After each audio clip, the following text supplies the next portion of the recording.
Hello, and welcome to Maximum Smash Mouth, the first talking book about the band. It was written and researched by Lang Whitaker, music is by Amanda Thompson, and it is read by Nancy McLean.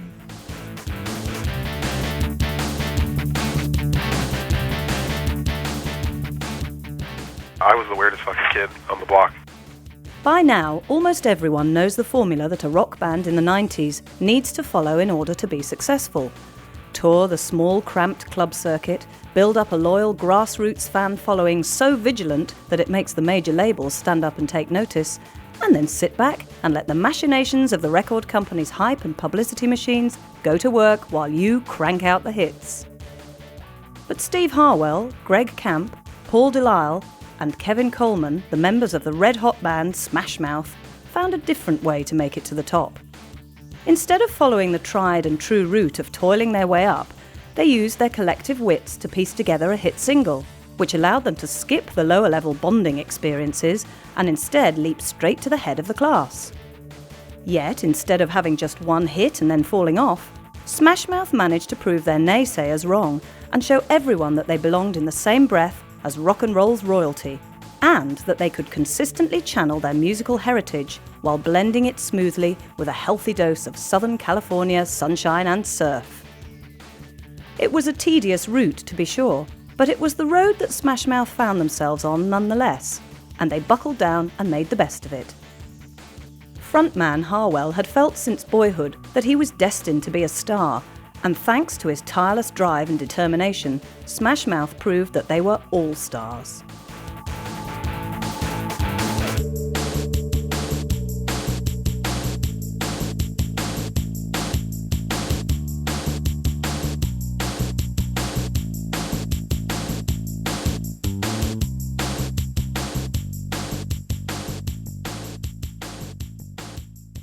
I was like a handyman guy, so there was really nothing I couldn't do. I might not have been perfect, but I could do pretty much anything. But I've been a mechanic, I've been a painter, I've been a car painter, I've built cars, bikes, landscaping, drove tractors, trucks, everything you can think of. I've dabbled in it, you know.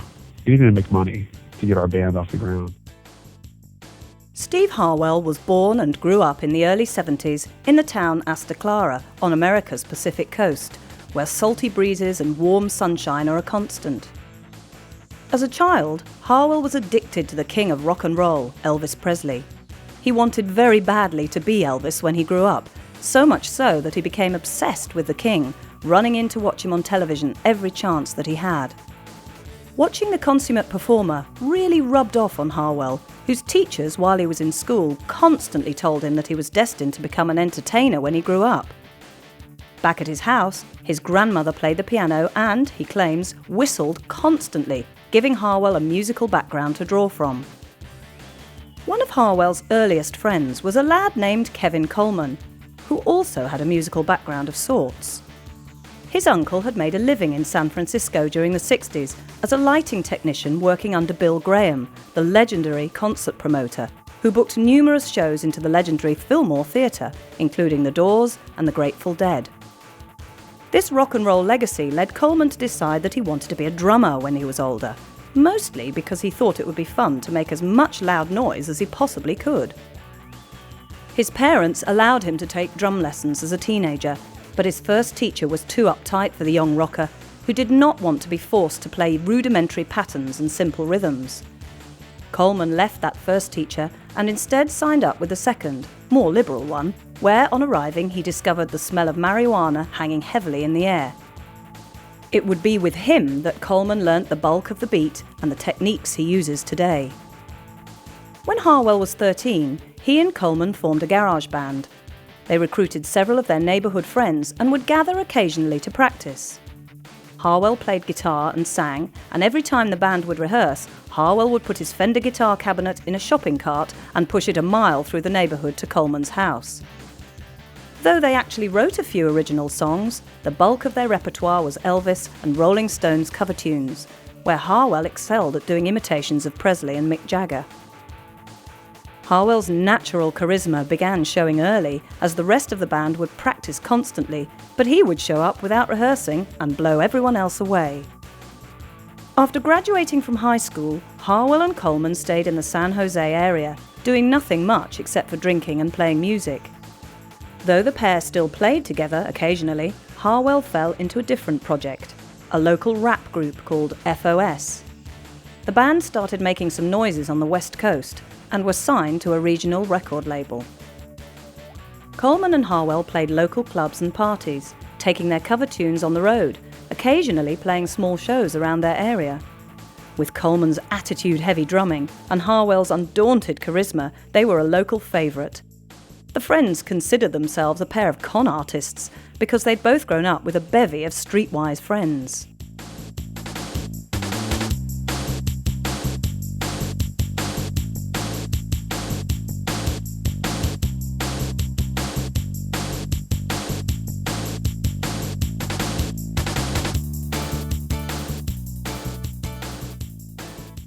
You're never sure about what other people are going to think about what you do. You could think it's great, or you could think it sucks.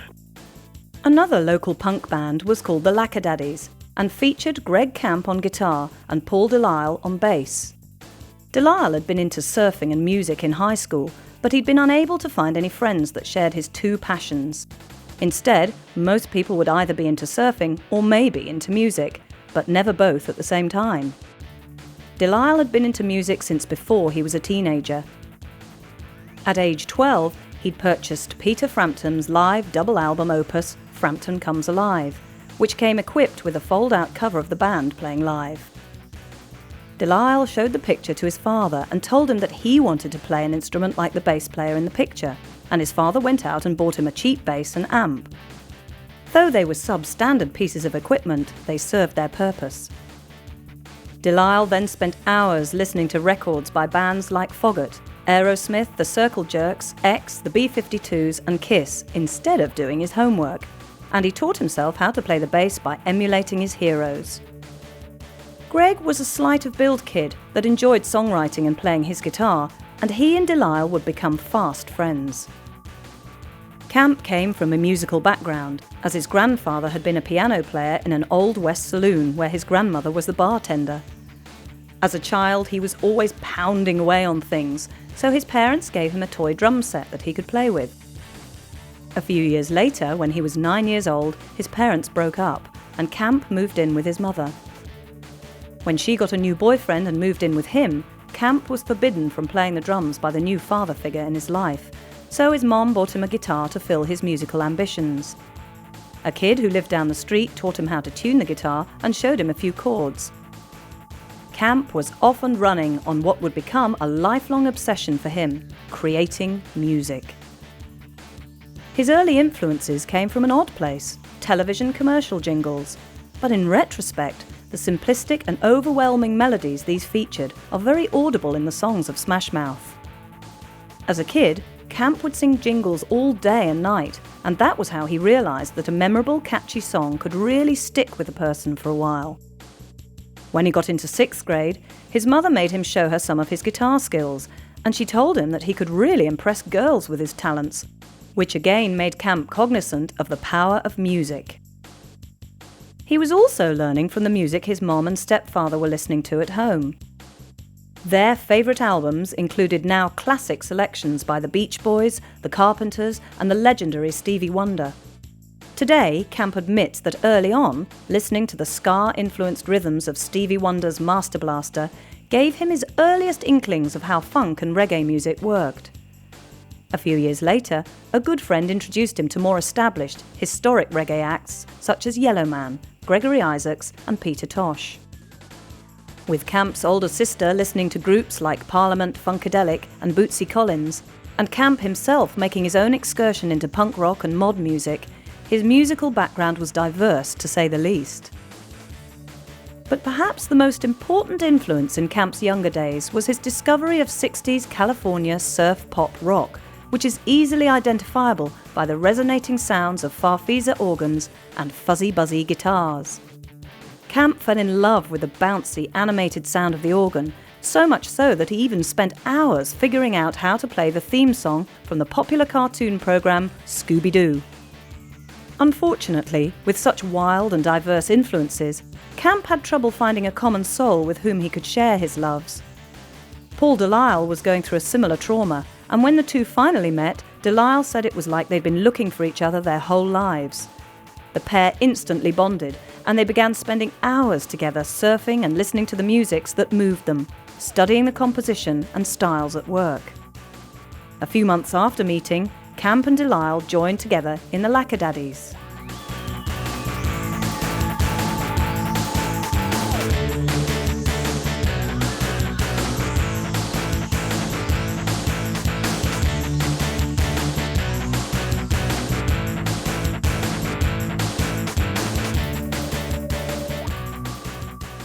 Steve and Kevin probably killed themselves if they'd gotten on a skateboard. No one else in the Lackadaddies took the band seriously, though, which frustrated Delisle and Camp no end. But on the side, Camp had been jamming together with Harwell and Coleman, which was facilitated by Harwell's manager at the time. Based in San Jose and familiar with the local music scene, he happened to know both of them and thought the pair would hit it off together. Harwell's Elvis ambitions had eventually given in to an obsession with the heavy metal band Van Halen, and that eventually morphed into an obsession with the popular 80s mod band Depeche Mode. One night, while Delisle was venting his frustration with the other members of their punk band, Camp invited him to come and jam with Harwell and Coleman. As soon as they arrived for their first practice, Delisle instantly recognised Harwell as one of his drinking mates, remembering one particular instance where Harwell had gotten so drunk that he'd vomited all over the bar where they'd been out getting pissed. With Steve Harwell, Greg Camp, Paul Delisle and Kevin Coleman all together, Smash Mouth was formed in 1995, taking their name from a pop culture term often used to describe a hard-nosed style of American football played during the 1950s. Together, the band mostly sat around and jammed on tunes that Camp was coming up with, playing a few dates in and around their Southern California home area. After a few months passed, they realised that they were spending so much time together that Delisle and Camp's bandmates in the Lackadaddies finally issued an ultimatum: choose a band. It was either Smash Mouth or the Lackadaddies. But it was a simple decision to take. Camp sided with Smash Mouth because he truly enjoyed playing with Harwell and Coleman, who shared and nurtured his diverse musical tastes. Delisle also chose Smash Mouth because he truly believed that Greg Camp was the best songwriter in the San Francisco area. He had been writing songs as long as he'd played the guitar and was developing a real talent for it. Harwell and Coleman, having gotten a taste of Camp's abilities while jamming with him, very much wanted him to join their band full-time. In order to win him over, they went to his flat every morning around 10 a.m. and banged on his windows, waking both Camp and his neighbours from their deep sleeps. They would bring along half-written songs with just the drum lines and lyrics scratched out, and from that point Camp would help them flesh out the songs. Though it was early in the morning, he still enjoyed the creative exercise, and that was exactly why he had left the Lackadaddies. Greg had a simplistic, antiquated recording device in his room, and he, Harwell and Coleman would put down rudimentary versions of songs they were writing, allowing them to get the thoughts running through their heads on tape, so that they could listen to them and whittle them down to their most important elements. They named Coleman's apartment Room 222 and began telling their few fans that they were recording an album at a studio called Room 222, which quickly became a running in-joke between the members of Smash Mouth. Their noisy recording sessions provided the musicians with the perfect creative outlet they'd been looking for, as the time spent recording allowed them all to develop their songwriting skills while they simultaneously brought their mixed bag of found object song styling to the forefront. Unfortunately, the band created so much racket while delving into the recording process that Camp's neighbours had no choice but to complain to his landlord. Before long, he was asked to move out. Even though their sessions left Camp temporarily homeless, the band was getting to make the kind of music they'd always heard in their heads. And better yet, one of the tapes somehow found its way into the hands of San Francisco-based producer Eric Valentine, who had worked with guitar legend Steve Vai, and at the time was working with another struggling Bay Area band, this one called Third Eye Blind. With an ear for a tune and a recognition of good music when he heard it, in 1996, Valentine helped the guys of Smash Mouth record a 2-song demo tape.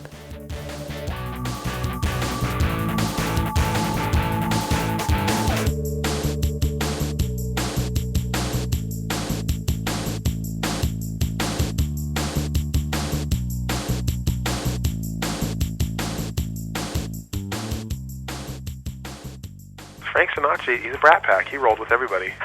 You know, I mean, he was so tied in, it's sickening.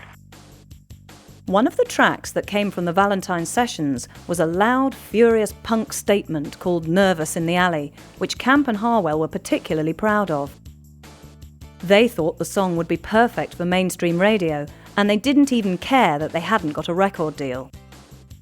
The band paid a visit to San Jose alternative rock station KOME, where a friend of theirs worked in the station's marketing department. That friend hooked the band up with one of the station's programming directors, a fellow named Jim Pratt. Before listening to Nervous in the Alley, Pratt called in one of the station's disc jockeys at the time, a young man called Carson Daly, that would later go on to be a popular video jockey on MTV. They got Pratt and Daly to listen to their song, and upon hearing it, the duo from KOME went crazy and immediately added the song to the station's regular rotation list of tracks. This made Smash Mouth the only band on KOME's playlist that was not signed to a major label. This had been the band's goal from the beginning, to make a record and get on the radio. Harwell and the band understood that oftentimes a band being played on the radio is considered uncool by underground music fans that like their local bands to stay hungry and broke. But at the same time, the members of Smash Mouth knew that being broke, though cool, was still being broke, and they were tired of sleeping on couches and scrounging for cash between gigs. Harwell's philosophy was that he would rather have dough, have a career, and have people like their work than be cool and have no money. For some time, from his interactions with various label executives and talent scouts, Harwell had formed the opinion that if a band wasn't able to succeed in the music business, they must be really stupid.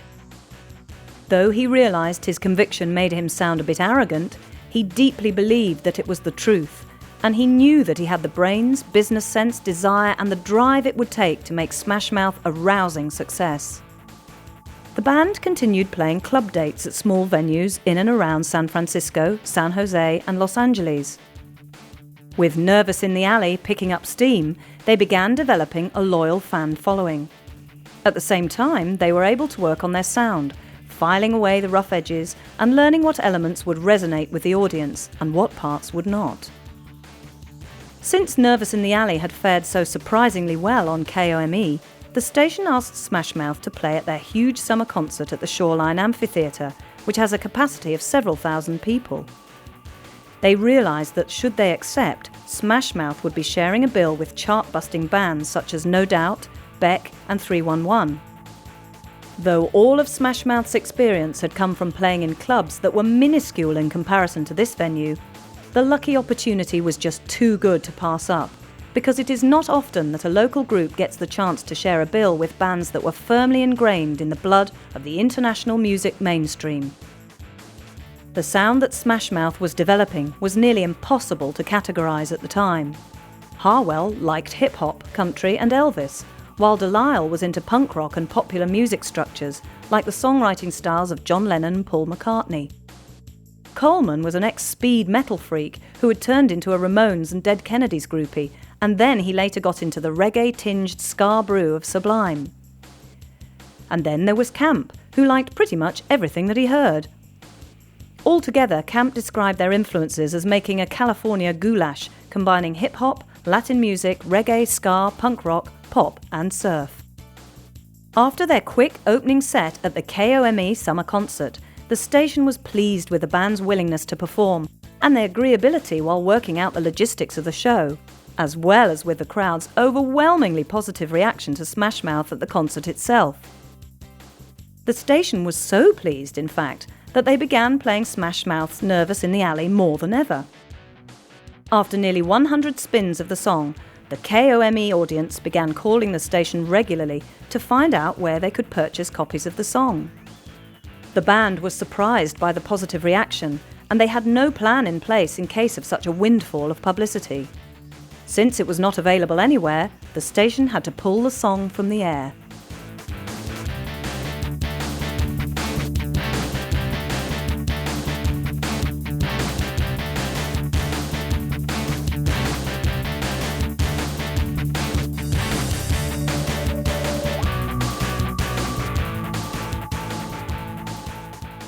Steve and I were both in hip-hop bands before this, and so it's like those influences never really surfaced in Smash Mouth.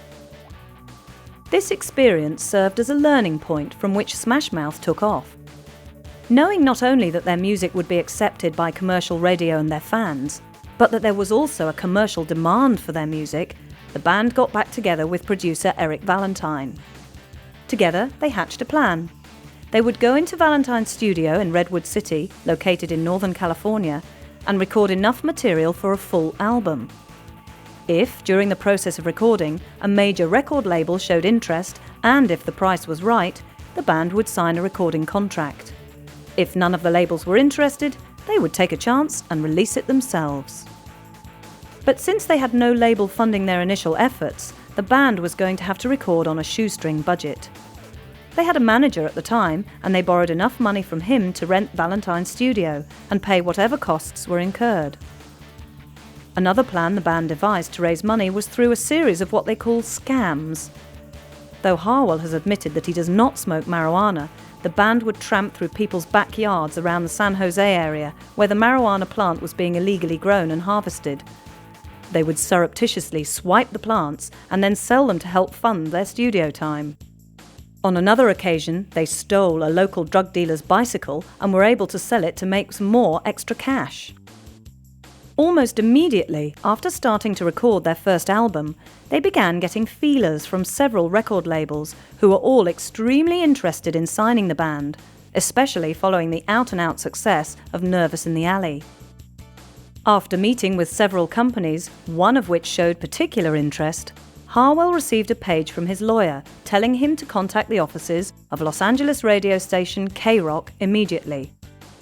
Upon calling, Harwell discovered that a man named Tom Wally, the powerful president of Interscope Records, was there in the studio, and less than 24 hours later they had signed a deal good for 2 albums, with an option for even more depending on the success of the first 2. Interscope Records had been having success distributing Death Row Records, which included popular artists like Dr. Dre and his Death Row Records family, and also electronic artists such as Trent Reznor's 9 Inch Nails. But it was felt Smash Mouth, with their sunshine-influenced pop sensibilities, could bring a retro air to Interscope's pantheon of artists. The band no doubt felt that since Interscope didn't have any other bands with a sound similar to theirs, they could flourish with the label's considerable marketing and promotional muscle behind them. Plus, the band knew that their music was popular with the public in their local area, so it only made sense to them that they could also have a worldwide audience. Going into the studio with Valentine, the band took with them a fistful of songs that were written primarily by Camp. They had developed a process in writing that was as unique as their sun-kissed sound. Camp would sit and jam on an acoustic guitar, playing this and that until he hit upon a string of notes or chords that stood out to his musically bombarded ear. From there, he would add lyrics and try to come up with a suitable melody. Once he had moulded the song to a point where he felt comfortable with it, he would take the song to Harwell, Delisle and Coleman. They would all listen to it, and then add parts that they felt the song needed, and that would better reflect the band's musical and artistic identity as a whole. At the same time, Harwell and Camp were basically living vicariously through each other's talents. Since Camp was notoriously shy on stage, but a brilliant songwriter in private, while Harwell was loud and gregarious on stage, they were each able to utilise each other's characteristics. While writing songs, Camp would keep Harwell's oversized stage persona in mind and try to invent material that would allow him room to flex his charm and flamboyance. Correspondingly, Camp was able to manipulate his own feelings and thoughts into cognizant phrases in a way that Harwell would have had trouble expressing on his own. Once they began recording, they hit a hot streak where their creativity was at an all-time high.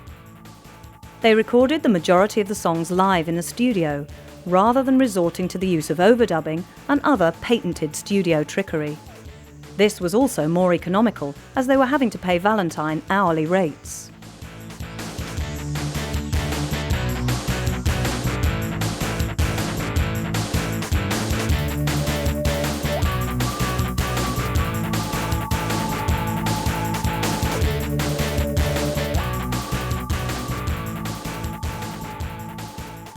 Walk on the Sun basically is more of a song about, it's kind of like where did all the love go, you know? Just 1 month after going into the studio, the band emerged with their debut album, which they called Fush You Mang, in homage to one of Al Pacino's drug-influenced howls during the film Scarface. Since it was released by Interscope Records, it was considered a major label record. But at the same time, since they'd done much of the production themselves, it was also very similar to an independent release, the process being much like what Nirvana had done on their first album, Bleach. And since Fush You Mang was recorded so cheaply, it had the same raw, rugged feel of a self-produced record, though the songs themselves were polished to the point of shining. And what great songs they had recorded! Many of the 12 tracks were as hard-charging as their live shows, like their erstwhile hit, Nervous in the Alley, or one track called Pet Names. They included a ska-flavoured cover version of the 70s hit Why Can't We Be Friends, which had originally been recorded by the funk band War. Let's Rock was more of a classic rock and roll track, and their song Padrino had a mafioso swagger about it. But the number that was going to be the band's biggest single was the retro vibe of Walking on the Sun, a song so melodic and tasty that it would have made the Beach Boys jealous. It took its chorus lyrics from several outdated American advertising campaigns, with lines like, "So don't delay, act now, supplies are running out." Despite its rather meaningless lyrics, Harwell was able to imbue the song with such a visceral sense of cool that it was destined to be a smash. However, the track almost never made it onto the album. Camp had written Walking on the Sun while playing in the Lackadaddies, but at the time none of that band liked it at all. So Camp just tossed the tape into a box filled with other songs that no one else liked, a box he was ostensibly saving for posterity's sake. Then, 6 months before Smash Mouth went into the studio to record, Coleman had asked Camp if there were any old tapes of stuff he'd written that Coleman could borrow to play the drums along to. Hoping to familiarise himself with Camp's songwriting style as well as practice his own skills. Upon listening to the now forgotten Walking on the Sun, Coleman became entranced, playing the track almost 40 times in a row. He then charged into the band's rehearsal space and declared that they had their first hit. Harwell and Valentine also did their share of the work on the track. Harwell changed the song's originally choppy cadence, and he also added a bit more melody to the verses and choruses, while Valentine added a funky Farfisa organ break in the bridge, and he wrote a syncopated organ riff that tooted along during the choruses. One reason the song was so well received was because it was a cross-section of so many different styles. Smash Mouth had made a conscious effort to make their music difficult to fit into any particular genre. They had decided that they would be cavalier and maverick enough to decide what was cool for a song, no matter what it sounded like. In terms of not limiting themselves to any particular kind of music, they knew that they would rather go down as the ballsiest band in the world, or the stupidest, than gain a reputation as bland and predictable. Though many bands want to fit into a category because they're scared of what might happen if they move away from whatever style they are supposed to follow, Smash Mouth was not worried about being different. They didn't want to fit into any category, and they didn't give a damn if it bothered Interscope Records or not.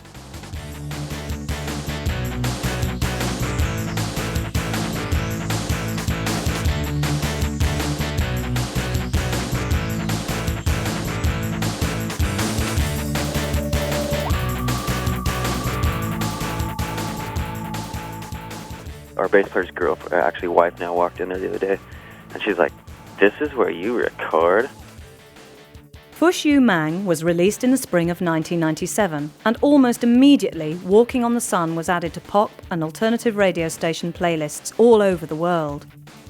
Its success was complemented by a similarly retro video, which featured the band clowning around in various beachside locations, all lit in a half-tone style known as Scorpitone.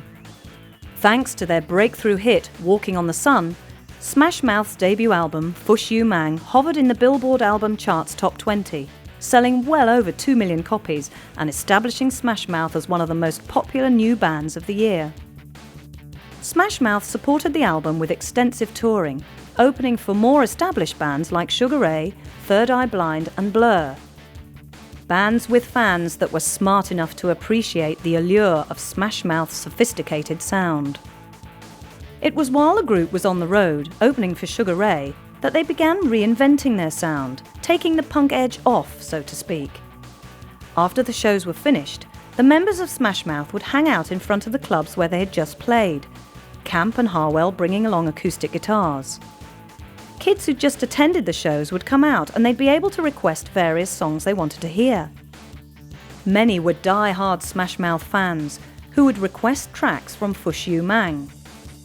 Playing the songs acoustically, they became totally new versions of the electrified romps off of Fush You Mang. The band toured throughout the summer of 1997, while Interscope followed up Walking on the Sun by releasing Why Can't We Be Friends as the next single.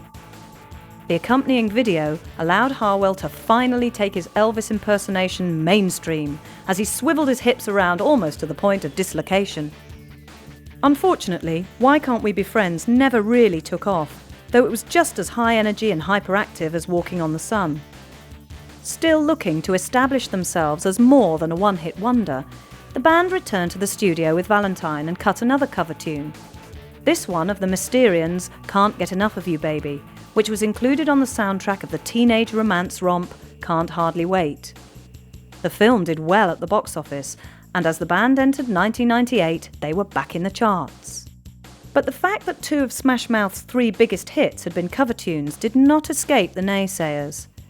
Critics claimed that Smash Mouth must have only one good song in them, and that's why they had resorted to cover tunes.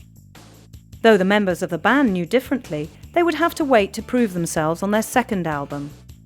Several critics went public with their ill-formed assertions, but instead of striking back, the band held their silence, determined to let their second album speak for itself. The band took a short break to allow their success to sink in. Camp passed the time by catching up on fan mail the band had received during their rocket ride to fame. Every morning he'd wake up and go through huge sacks of mail while drinking his morning coffee. He was enchanted by the novelty of being able to find out how many people simultaneously loved and hated him. For the shy, reclusive Camp, this was a way for him to feel the same recognition that Harwell thrived on while Smash Mouth were on stage. The band returned to the studio with Valentine towards the end of 1998 to record their second major label album. Instead of using their earnings to move on up to a more sophisticated studio that would perhaps be more conducive to their creativity, the band decided to use the same cheap, rat-infested one they'd recorded Fush You Mang in. Besides the band claiming to draw inspiration from the surroundings, the studio was basically an old warehouse. The high ceilings and open spaces created an atmospheric natural reverb on the recording.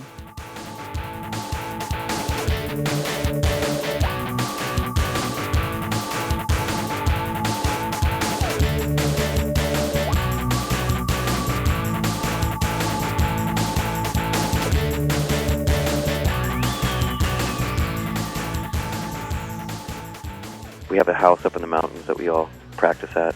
It's just like this big 5-bedroom soundproof place that we just make noise in, like, till the early dawn. With the band aiming for a more acoustic, vintage sound this time around, in contrast to the punkier sound that Fush You Mang was dominated by, Camp and Valentine did their best to come up with a lot of old equipment to record with, including ribbon microphones and dusty amplifiers. Camp even played the bulk of his guitar parts on an instrument that had been built in 1964 that he had once bought at a used music store while Smash Mouth was on the road. As they embarked on recording the new album, they all made their expectations very clear.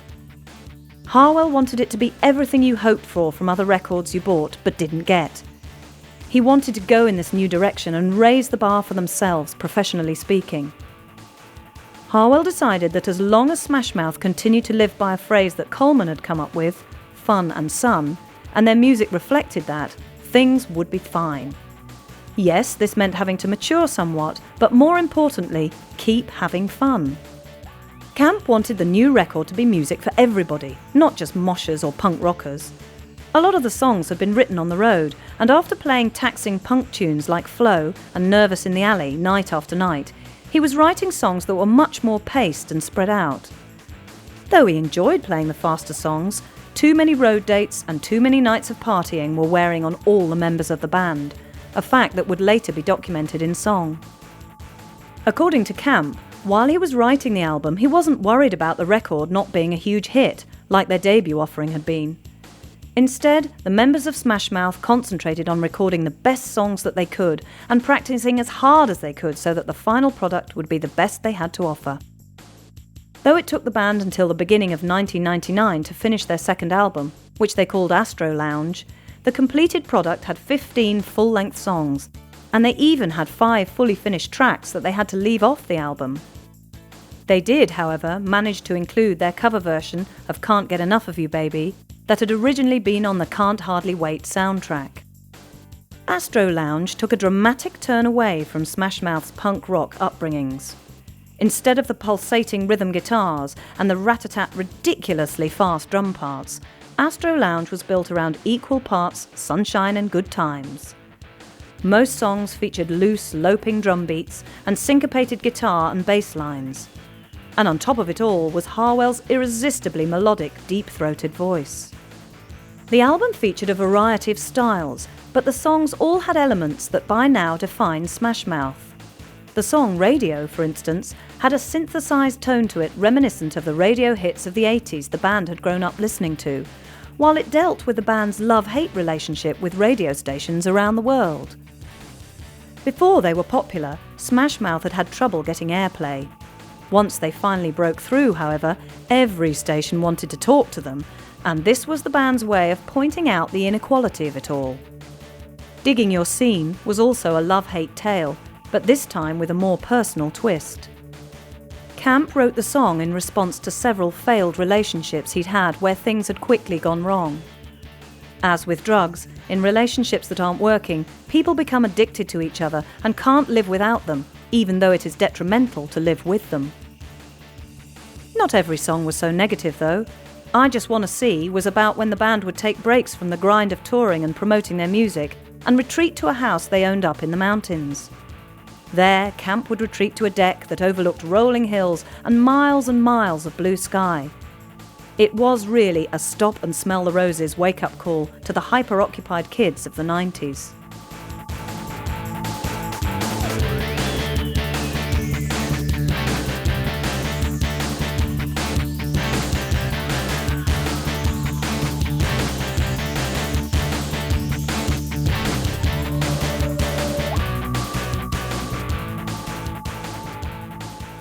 We do surf instrumentals and we do, little hip-hop things. Yet Camp also addressed the ills of touring and constant partying. When the Morning Comes described the morning-after atmosphere of their tour bus after a night of drinking and flirting. Inevitably, the guys would always question why they'd been acting the way they had, temporarily questioning their reckless lifestyle, but at the same time realising that they would never escape it because of the short but fun high it provided. Another band favourite was Camp's Defeat You, which was about people's animal instincts causing them to try and get ahead in life while at the same time stepping on those who'd helped them get where they were. Fallen Horses touched on the grief that ensued from losing a friend, while Come On prompted listeners to confront slacker friends, to urge them to get up, get out and do something.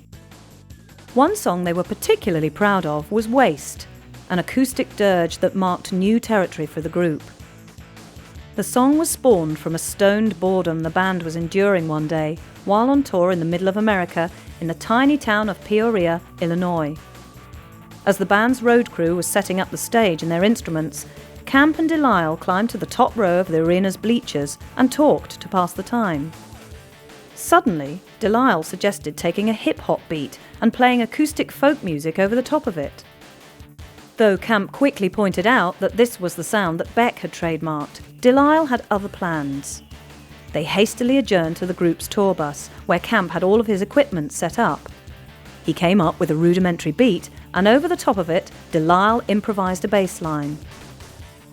While they worked on the song, Coleman and Harwell stopped in and laughed at the tune, but once Camp wrote a guitar part and lyrics, no one was laughing anymore.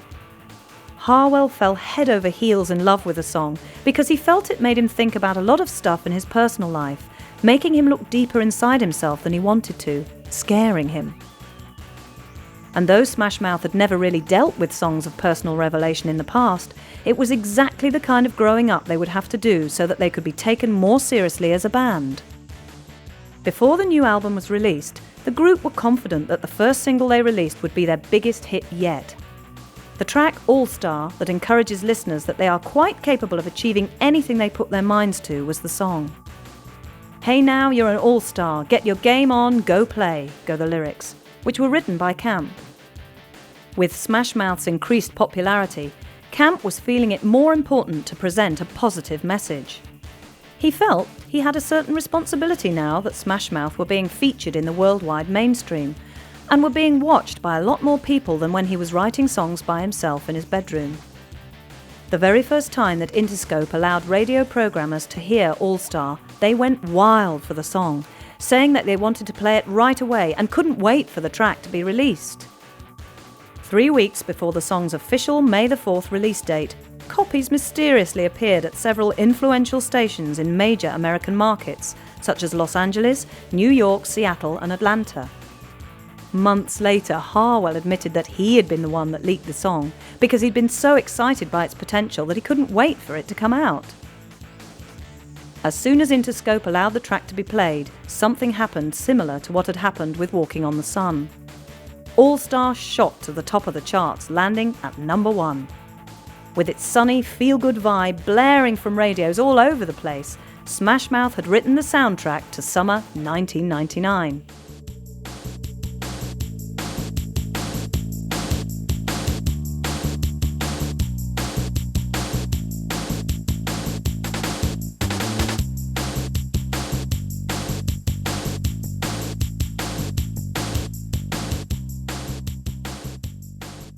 Greg and I are kind of people watcher people, you know.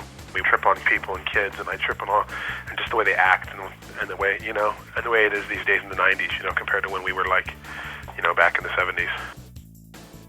Besides radio play, several major corporations, including the sports drink company Gatorade and the ESPN television sports network, began using the song on commercials, which not only boosted the already burgeoning popularity of the track, but also allowed it even more airtime. And the accompanying video, directed by longtime Sugar Ray cohort McGee, spun all summer long on MTV. The video featured Harwell walking through an idyllic American neighborhood, acting like some sort of everyman superhero, saving pets from burning buildings and lifting fallen school buses off of trapped innocent victims, interspersed with shots of the band thrashing away at the song in a tiny garage. But even as All Star was getting its game on at the top of the charts, advanced copies of Astro Lounge were being slammed by the press. Claims were made that All Star sounded too similar to previous hits such as Walking on the Sun or Why Can't We Be Friends. The album's sound was generally criticised for its unimaginative use of distorting sounds, and the band were accused of ripping off other artists such as Stone Temple Pilots. The collaboration with Sugar Ray's DJ Homicide on the track Stoned was equally scorned. Though critics were not enamoured with the band's new effort, fans were not dissuaded, and they went out and bought the album in droves. Astro Lounge broke through, and after the first week of its release, was in the top 10. Yet for Smash Mouth's drummer, Kevin Coleman, the band's success could not fill a personal void inside of him that he'd been harbouring for years. As a newborn baby in 1965, Coleman had been put up for adoption by his natural parents. Since that time, Coleman had been able to track down his mother and make contact with her. Despite numerous attempts, however, he had not been able to find his natural father. By looking all over the world, using several private detectives, Coleman was able to patch together several clues relating to his father's identity. He discovered that his real name was James R. Coleman, and he figured that his father was between the age of 55 and 60. Though Kevin Coleman was born in San Jose, California, his father originally hailed from the state of Texas. Through talking to his mother, Coleman discovered that his father did live in California temporarily. However, she lost touch with him after he moved to Costa Mesa, California. Though Coleman hired a private detective, there were literally hundreds of thousands of Jim Colemans in the world. After narrowing the list to just over 1,000 names, he was so frustrated with how long the process was taking that he went public with his quest, hoping that a Smash Mouth fan somewhere would be able to help him put a face to the name he was clinging to. As Coleman searched for his father, Smash Mouth continued plugging All Star, which became everyone's choice as the theme song of the summer. To keep their popularity up, the band stayed on the road for the majority of 1999, doing their best to hone their stage show. Harwell, for one, had developed into the consummate frontman. He felt that when he was on stage, it was his world, where he was in control, making sure that everyone in the audience was getting their money's worth. The rest of the band was also trying to put more of a show together, creating a mood and really going for a spatial vibe instead of relying on distortion, crazy antics and sheer volume. With a fan base that ranged from punk rock mosh pit kingpins to parents that enjoyed the musicianship of Walking on the Sun, plus everyone in between, Smash Mouth had achieved universal acceptance, music critics notwithstanding. As All Star began playing out, the band released their second single from Astro Lounge, the bouncy tune When the Morning Comes. The song stuck to the proven Smash Mouth hit formula with fuzzy guitars and retro-drenched Farfisa organ licks. The song would eventually break into the top 40 singles charts, and though it didn't enjoy as much success as All Star, it proved that Smash Mouth was not just a band that could only manage to produce one chart-topping hit song per album.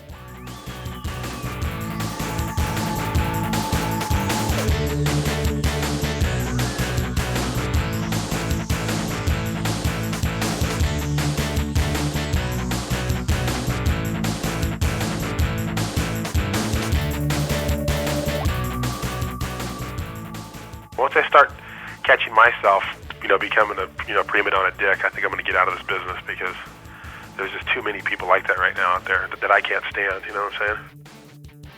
By the year 2000, Smash Mouth was on top of not only the charts, but of their collective game as well.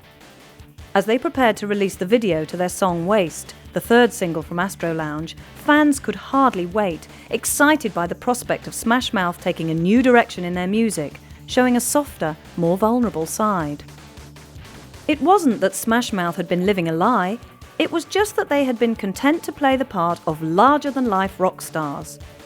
But with the band preparing to take a new tack, it looks as though they can reach even higher than they already have, even higher than they'd ever planned to. According to bassist Paul Delisle, life is grand these days. He has the perfect life, parties all the time, lives in a condo by the beach, and he's married to a beautiful blonde Californian girl. Every day he walks through his front door and strolls down to the beach, where he quietly sits and reflects on how well things have turned out. From graduating from high school and having virtually no career prospects, to now having the world at his fingertips. Delisle notes that he tries to get on his knees each day and thank God for making his wildest dreams come true. The rest of Smash Mouth is similarly circumspect about their success. They know that as quickly as it found them, it could also turn its back on them for good, leaving them among a long litany of bands that have seemingly fallen off the face of the earth. With the group remaining resolutely humble, willing to take a step back if needed and learn lessons from the bands that have gone before them and failed, Smash Mouth is getting their game on, succeeding in front of the world on the stage that really matters the most, the stage of life.